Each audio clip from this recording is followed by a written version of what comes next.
దేవునికి మహిమ కలుగునుగాక. మన ప్రభువు రక్షకుడైన యేసుక్రీస్తు నామమున ప్రేమపూర్వకమైన వందనాలు. మన తండ్రి అయిన దేవుని నుండి, ప్రభు అయిన యేసుక్రీస్తు నుండి మీకు మీ కుటుంబాలకు కృపయు సమాధానమును కలుగునుగాక. ప్రియ స్నేహితులారా, ఈ పూట పరిశుద్ధ గ్రంథంలో వాక్యంను చదివి ధ్యానిద్దాం.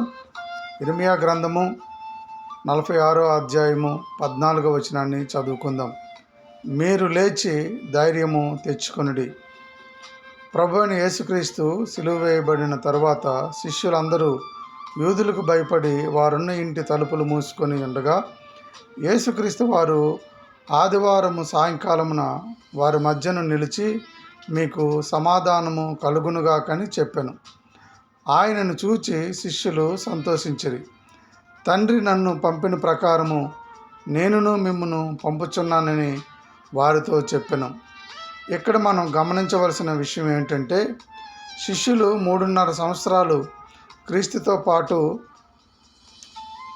ఉంటూ ఆయన చేసిన అద్భుతాలు, ఆశ్చర్యకార్యాలు చూచి ఆయన మాటలు వింటూ కూడా శ్రమ రాగానే వారు భయముతో ఇంటి తలుపులు మూసుకొని ఉన్నారు.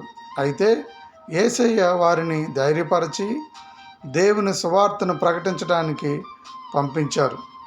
మన జీవితంలో కూడా మనం అనుకునే గమ్యం చేరే మార్గంలో శ్రమ రాగానే నేనింతే, నా బ్రతికింతే అని ఆగిపోతారు. మనం ఆరాధిస్తున్న యేసయ్య మనలను గమ్యానికి చేర్చే వరకు నడిపించే దేవుడు అని ఆయనను మనం జ్ఞాపకం చేసుకొని ఆయన మీద ఆధారపడాలి. మనలను ఆయన గమ్యానికి చేరుస్తాడు. ప్రార్థన చేసుకుందామండి. కృపా సత్య సంపూర్ణుడా, కృపగల దేవ, పరిశుద్ధాత్ముడా, నీకు వందనాలు, స్తోత్రాలు తండ్రి. గడిచిన దినాలన్నీ నీ కృపతో మమ్మను, మా కుటుంబాలను క్షమించి, కాపాడి, సంరక్షించి, తోడుగా ఉండి ఈ నూతన దినమును మాకు దయాకిరీటం ఇచ్చినందుకు నీకు వందనాలు, స్తోత్రాలు తండ్రి.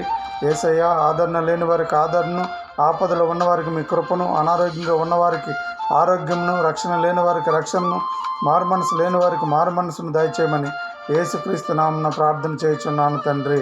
ఆమెన్. ప్రభు మిమ్మును, మీ కుటుంబాలను దీవించి ఆశీర్వదించును గాక. ఆయన సహవాసము, సన్నిధి, కృపా నిత్యము మీకు తోడై నడిపించును గాక.